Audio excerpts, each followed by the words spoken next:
রাধে রাধে। আমরা যে বায়ুটা গ্রহণ করি শরীর দ্বারা, সেই বায়ুকে বলা হয় পূরক বায়ু। যে বায়ুটা আমরা ত্যাগ করি শরীরের দ্বারা, সেটাকে বলা হয় রেচক বায়ু।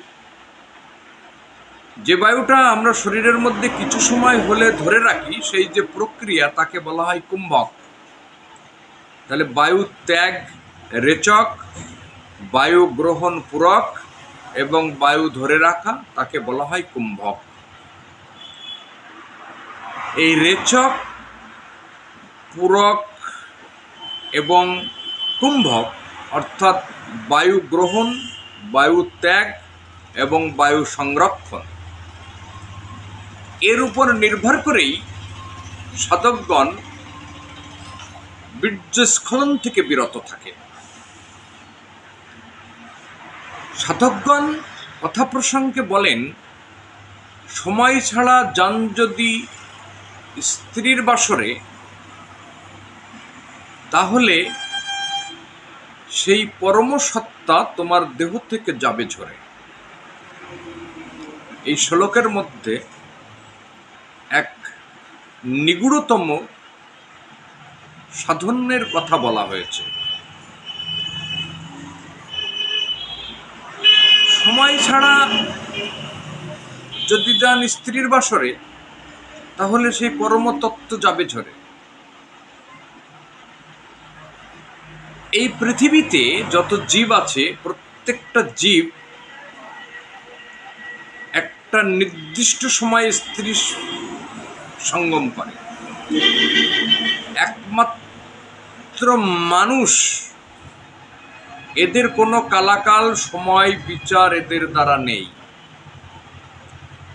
তাই মানুষ কামের দ্বারা প্রভাবিত হয়ে ধীরে ধীরে অধোগামিনী হয় এবং মানুষের মনুষ্যত্ব হারিয়ে কাপুরুষত্বকে বরণ করে। বৎসায়নের কামসূত্রে লেখা আছে, রাতের প্রথম প্রহরে যদি কেহ মিলন বাসরে যায়, সেই সময় যদি সন্তান উৎপন্ন হয়, সেই সন্তান স্বল্প আয়ুর অধিকারী হয়। রাতের দ্বিতীয় বাসরে যদি কোনো পুরুষ স্ত্রীর বাসরে যায়,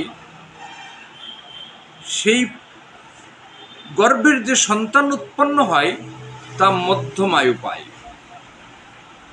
রাতের তৃতীয় প্রহরে বা চতুর্থ প্রহরে যদি কোনো পুরুষ স্ত্রী সঙ্গমে যায়,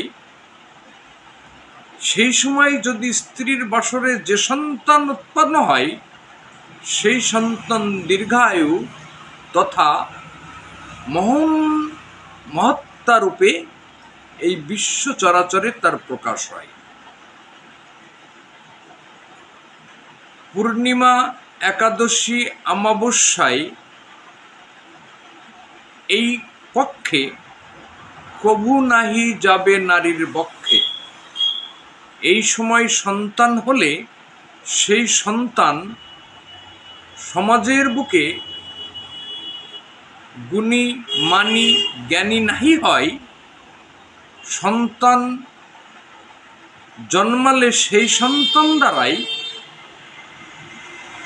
এই সমাজ অধঃপতিত হয়।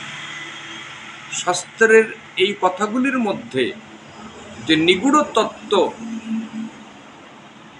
মহাজনগণ আস্বাদন করালেন জীবের কল্যাণে, এগুলিকে একান্তভাবে পাথেয় করে জীবন দর্শনে জীবনের প্রত্যেকটা মুহূর্ত সেই অবস্থার মধ্যে দিয়ে আমাদের অতিবাহিত করা একান্ত কর্তব্যের মধ্যে পড়ে।